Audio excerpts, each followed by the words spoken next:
Hoy ha habido pleno extraordinario en el Ayuntamiento de Valencia. El único punto del orden del día, el sorteo para la designación de los componentes de las más de 900 mesas repartidas en los casi 300 colegios electorales con los que cuenta la ciudad de Valencia de cara a la cita con las urnas del 22 de mayo.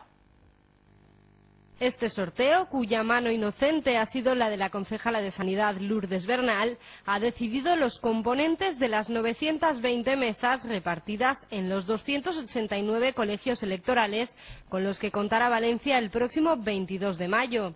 Se ha celebrado en una reunión extraordinaria del Pleno del Ayuntamiento, presidida por la alcaldesa Rita Barberá, que ha contado con la presencia de la presidenta electoral de zona, María Teresa de Vidiella García. Aquellos ciudadanos a los que el azar haya deparado la responsabilidad de ejercer como presidentes o vocales de las mesas en estas elecciones autonómicas y municipales recibirán en los próximos 3 días la correspondiente notificación, junto a un manual de instrucciones sobre sus funciones.